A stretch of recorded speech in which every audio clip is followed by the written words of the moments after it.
Hi friends, எல்லோருக்கும் வணக்கம். எல்லோரும் எப்படி இருக்கீங்க? நல்லா இருக்கீங்களா? இன்றைக்கி அந்த கதையோட அடுத்த பகுதி தான் பார்க்க போகிறோம்.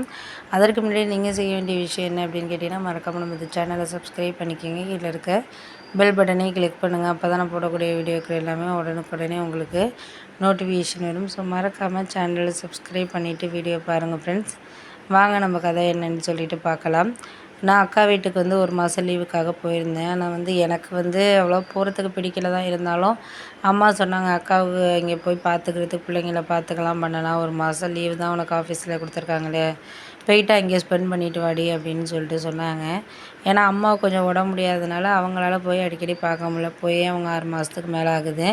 அக்காவும் ரொம்ப கவலைப்பட்டு சொல்லிகிட்டு இருக்கு, யாருமே பார்க்க மாட்டேங்கிறீங்க, ஒன்றும் பண்ண மாட்டேங்கிறீங்க, செய்ய மாட்டேங்கிறீங்க அப்படின்னு சொல்லிட்டு ரொம்ப வருத்தப்பட்டுக்கிட்டு இருந்துச்சு. அதனால் வருத்தப்படுறதுனால எனக்கு என்ன தோணுச்சுன்னா, சரி இவங்க இப்படியெல்லாம் இது பண்ணுறாங்க அப்படிங்கிறப்போ அம்மாவுக்காக சரி நம்ம போயிட்டு வருவோம் அப்படிங்கிற ஒரு முடிவில் தான் நான் இருந்தேன். ஏன்னா அதுக்கு முன்னாடி எனக்கு போகிறதுக்கு அந்தளவுக்கு இஷ்டம் கிடையாது தான். இருந்தாலும் அதுக்கப்புறம் அம்மா சொன்னதை கேட்டுட்டு எனக்கு சரி ஓகே போகலாம் அப்படிங்கிற ஒரு மாதிரி மைண்ட் செட் வந்துச்சு. அதுக்கு முன்னாடி நான் அந்த ஒரு மைண்ட் செட்டில் இல்லை.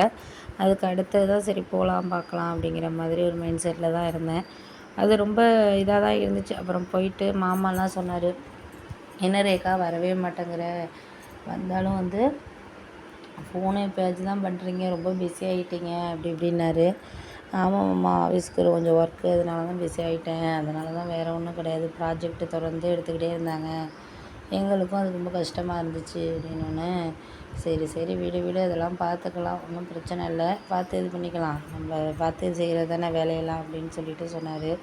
அதெல்லாம் கரெக்டு தான் நீங்கள் சொல்கிறதெல்லாம். இருந்தாலும் ஒரு சில நேரத்தில் நம்மளுக்கு கரெக்டான ஒரு விஷயத்த நம்ம எடுத்துகிட்டு போகிறதுக்கான இதுங்கிறது வேணும் அப்படிங்கிற மாதிரி சொன்னோன்னே, சரி நீங்கள் அதெல்லாம் நினச்சி ஒன்றும் கவலைப்பட வேண்டியதில்லை, நம்ம எதாக இருந்தாலும் பார்ப்போம், பார்த்துக்கிட்டு எதாக இருந்தாலும் முடிவெடுப்போம் அப்படின்னு சொன்னோன்னே, சரி அதெல்லாம் முடிவெடுத்துக்கலாம், அதை பற்றி என்ன இப்போ அப்படின்னோடனே, நீங்கள் என்னத்தை பற்றி பேச வரீங்கன்னு எனக்கு தெரியுது மாமா, என் கல்யாணத்தை பற்றி தானே, உங்கள் ஃப்ரெண்டோட தம்பியை பற்றி தான் சொல்ல வரீங்க, அதே விஷயத்துக்கே திரும்பி நிற்கிறீங்க 2-3 மாதம் ஆனாலும் அப்படின்னோடனே, அம்மா அப்புறம் நிற்கிறது இல்லையா, அவனுக்கு உன்ன மாதிரி ஒரு நல்ல பொண்ணு கிடைக்கணும்ல, அதுக்காக தான் நிற்கிறேன் அப்படின்னோடனே, அதெல்லாம் சரி தான் நீங்கள் சொல்கிறதெல்லாம். இருந்தாலும் எனக்கு இந்த நேரத்தில் ஒரு விருப்பங்கிறது இப்போக்கி மேரேஜ் வேண்டான்னு நினைக்கிறேன். அந்த மாப்பிள்ளையை பிடிக்காமலாம் இல்லை, அவர் ஓகே தான், நல்ல ஜாபு, நல்ல ஓரளவு பார்க்குறதுக்கு நல்லாவும் இருக்கார்.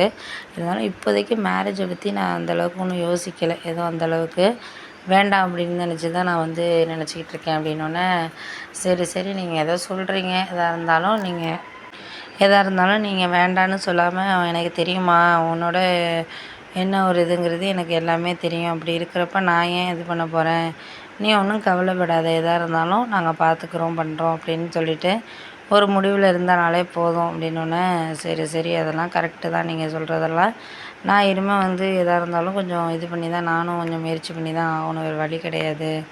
அந்த நேரத்துக்கு கரெக்டான ஒரு வேல நானும் முடிவெடுக்கணும். இன்னும் ஒரு 1 இயர் போகட்டுமாம்மா, கண்டிப்பாக அதை நான் இது பண்ணுறேன், நீங்கள் ஒன்றும் அதை நினச்சி ஒன்றும் கவலைப்பட்டுட்டு இருக்காதீங்க, முடிஞ்ச அளவுக்கு நம்மளால் என்ன செய்ய முடியுதோ அதை நம்ம பார்த்துக்கலாம் அப்படிங்கிற ஒரு முடிவில் தான் நான் இருக்கிறேன் அப்படின்னோடனே, சரி சரி அதெல்லாம் ஓகே தாம்மா, எதாக இருந்தாலும் பார்த்து இது பண்ணிக்கவும், முடிஞ்ச அளவுக்கு நமக்கு என்ன நடக்குதோ அது நடக்கட்டும் அப்படிங்கிற மாதிரி ஒரு மைண்ட் செட்டில் தான் நான் இருக்கேன் அப்படின்னோடனே, சரி சரி நீங்கள் ஒன்றும் அதையே யோசிச்சுட்டு இருக்காதீங்க, கண்டிப்பாக அதெல்லாம் நான் எல்லாத்தையுமே கன்சிடர் பண்ணுவேன், உங்களுக்கு தெரியும்ல என்னை பற்றி, இல்லைன்னா நான் வேண்டான்னு சொல்கிற ஆள் ஒரு வார்த்தையில் அப்படின்னோடனே, சரி சரிம்மா அப்படின்னு சொன்னாங்க.